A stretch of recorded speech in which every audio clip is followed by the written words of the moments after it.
Gyanakosha, an encyclopedia of Vedic knowledge by Pact.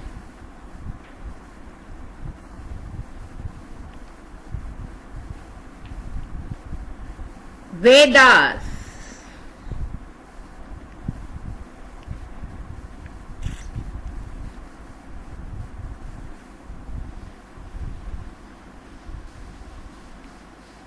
Rig Veda.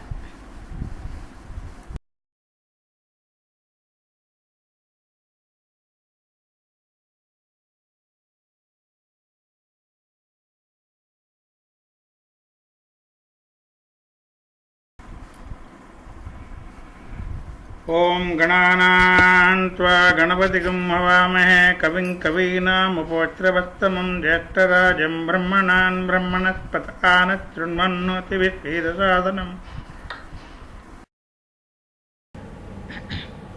What is Veda? What is it all about? Is it old or new? If it's old, what is its relevance today? And if it is relevant, is it relevant to me also? Or is it relevant only to some particular community in some particular country at some particular time? These are relevant questions, especially in an age of science, democracy and globalization. Veda is divine knowledge in meta language. The very word Veda means knowledge. It is derived from the root with, which means to be, to know, to think, to benefit from and to communicate. So whatever is Veda, the very word of existence and the world of existence is Veda. The knowledge of the world of existence is Veda. The extension of knowledge through thought and research further is Veda, and is to use that knowledge for the benefit of mankind with the protection and preservation of nature and the environment without hurting any form of life. That is Veda. Veda is knowledge, pure and simple. How did Vedas originate? Himavan and Mena had 3 daughters and a son. Ragini is the eldest daughter. Kutila is the second daughter. Kali is the third daughter. At the age of 6, the 3 girls went for severe penance to attain Lord Shiva as their husband. Even at the age of 8, the 3 maidens took to tapasya. All the deities were captivated at the beauty of the 3 girls. The devas were watching who among the 3, Ragini, Kutila and Kali, would become the consort of Shiva. All the 3 were interested in penance.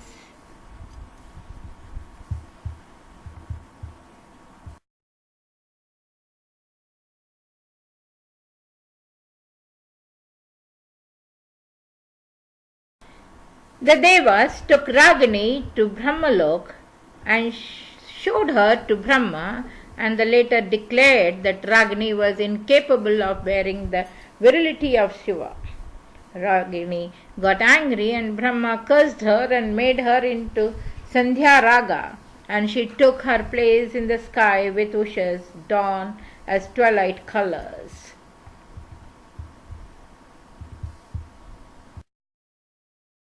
Kutila was a popular female name in the first millennium of BC, having been the name of one of the beautiful daughters of Mena and Himavan. The second daughter, Kutila, was exceptionally beautiful with fair complexion and lotus eye. Kutila grabbed the attention of Lord Aditya and Ashtavasus. Right away they took her to Satyaloka.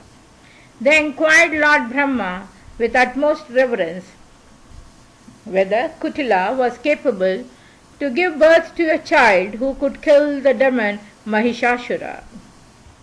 Lord Brahma's answer was deeply disappointing that Kutila was not competent to receive the brilliant energies from Lord Shiva. Brahma replied, "She might not be able to withstand the brilliance of Mahadeva. Leave her." But she replied that she had the ability to win over the severity of her tapasya, even Janardhana and even Shiva Mahadeva's head. Brahma got furious by her nature and turned her into a water flow which joined the forceful rivers of Brahmaloka. So, Lord Aditya and Astavasus decided to release her from Satyaloka. The most disappointed Kutila challenged Lord Brahma that she would try all her means to get her wishes fulfilled and to have a child from Lord Shiva. Lord Brahma cursed Kutila at her arrogance, and she was malformed into a river. She flooded the Brahmaloka with her strong current. Shortly, Lord Brahma brought her under control. Still, Kutila got angry at Brahma and said, Lord, I will try to become fit to bear the unbearable radiance of Shiva. I'll do penance properly and please Vishnu and make Shiva bow his head. I take a vow to that effect. Brahma became angry and told Kutila, You wicked Kutila, you did not succumb to my words, so by my curse you will be turned to water. Kutila, having been cursed by Brahma, became water and began to flood the world of Brahma. Seeing the flow of water, Brahma made causeways on 4 sides with the Vedas of Rig, Yajus, Sama and Atharva. Thus being tied up, she stays in the world of Brahma. Vedas came down along with the waters of Kutila. Each causeway brought down Veda mantras.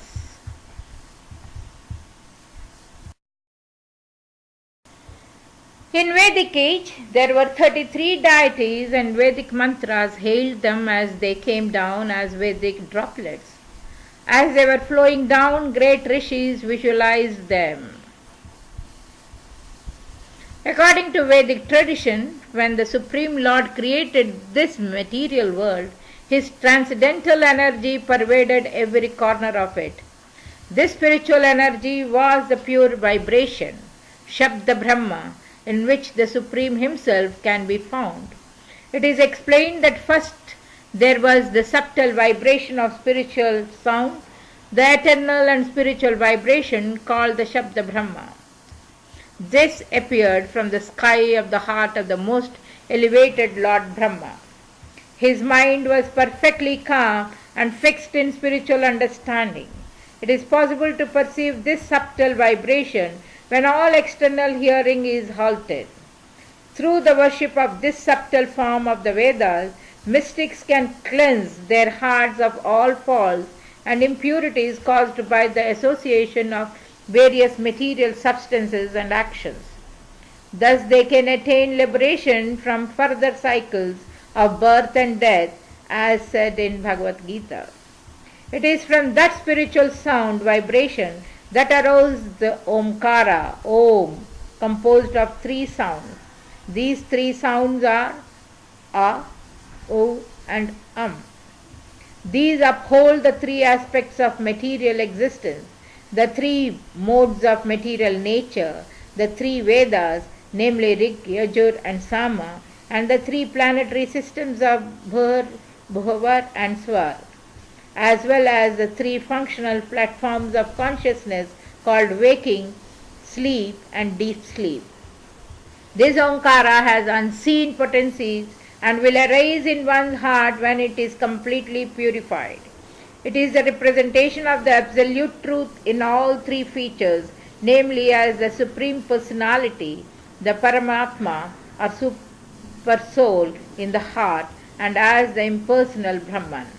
Omkara is non-material and imperceptible and is heard by the Super Soul without the use of material ears or senses. The entire expanse of genuine Vedic sound is an expansion of Omkara. It is the direct designation of the self-originating absolute truth and is the internal essence and eternal seed of all Vedic hymns, according to Bhagavad Gita. The ancient sages, the Saptarishis, were enlightened with Vedic literature. The Vedas were created by the Lord for the welfare of mankind much before creation of man. Hence the sages were able to realize them. This is also precisely the reason why they are called eternal, anadi.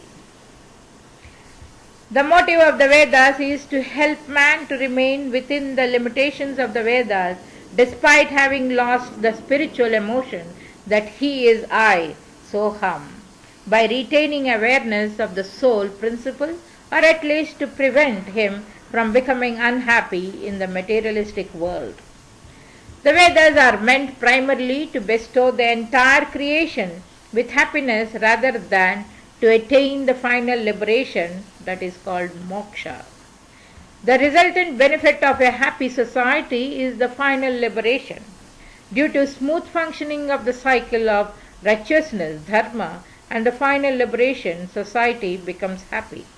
This itself is a cumulative merit. The Vedas are certainly overjoyed to see one individual liberated, but they are even happier to see 99 people making spiritual progress. The Vedas are not meant merely for spiritual contemplation. They also contain worldly and divine concepts in them. Importance of Vedas.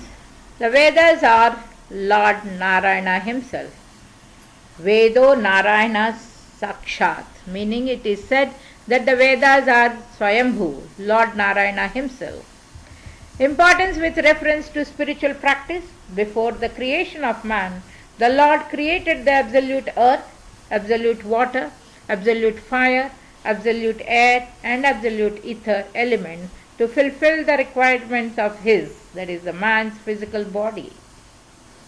Similarly, he created the Vedas for the sake of the embodied soul undertaking spiritual practice, Jivatma.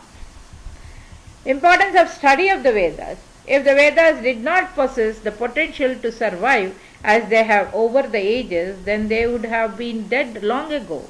The very fact that they have survived is evidence to prove their potential. Once it is said that this is the foundation of the temple of one's life, it becomes essential to study its nature. However, without the study of the Vedas, one cannot understand its nature. Proclamation of the Vedas. Krunvanto Vishwamaryam means they make the entire universe Aryan.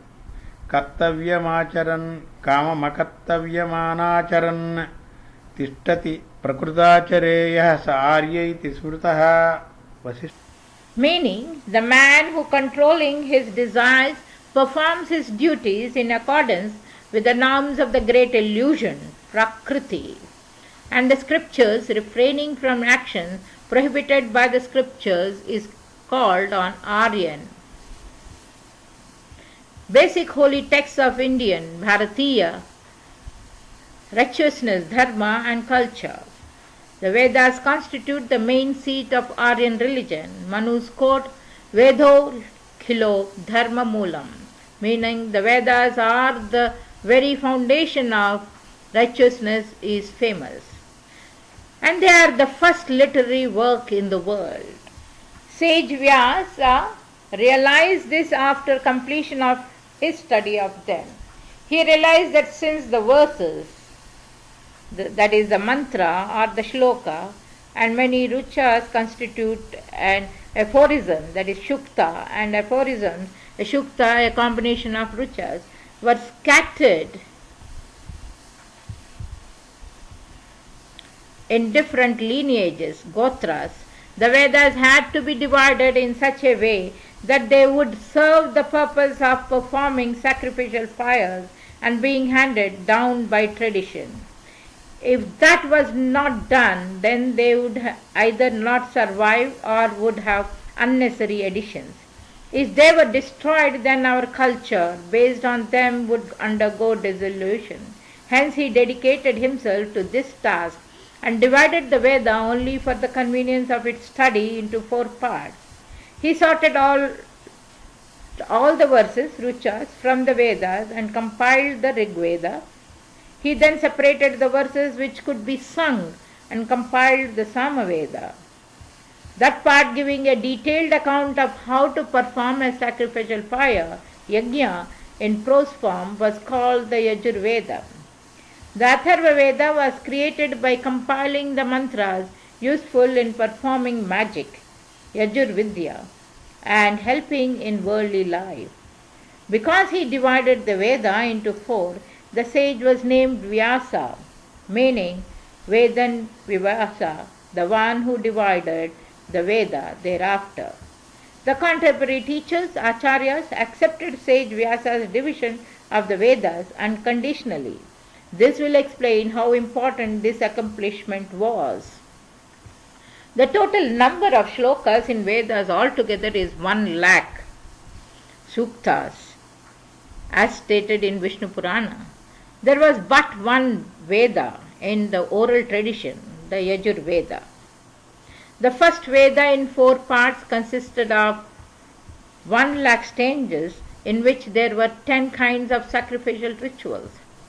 Dividing it into 4 parts, Vyasa instituted the sacrificial rite that is administered by 4 kinds of priests, in which it is the duty of the Atharvyu priests to recite the prayers, Yajush, or direct the ceremony, of the Hotri priests to repeat the hymns, Richas, of the Udgatri to chant other hymns, that is Sama, and of the Brahmana priests to pronounce the formula called Atharva. Then the great Muni, having collected together the hymns called the Rigs, compiled the Rig Veda. With the prayers and directions termed the Yajuhas, he formed the Yajur Veda. With those called the Sama, he formed the Sama Veda. And with the Atharvas, he composed the rules of all the ceremonies suited to kings and the functions of the Brahmana agreeably to practice in the Atharva Veda. This was the original tree of the Vedas, having been divided by him into 4 principal stems, soon branched out into an extensive forest of knowledge. Sage Vyasa handed over a Rigveda Samhita called Bahuvruch to a disciple named Paila, Ajurveda Samhita called Nigantaka to Vaishnavayana, a Samaveda Samhita called Chandog to Jaimani, and Atharva Veda Samhita called Angirasa to Samantu. These 4 disciples propagated the 4 Vedas. That is why the respective disciple is called the main teacher of the corresponding Veda text. In our Jnana Kosha, we are dividing the text according to deity, especially Rig Veda and Samaveda, according to concept in Atharva Veda, and according to ritual in the Yajur Veda. Om.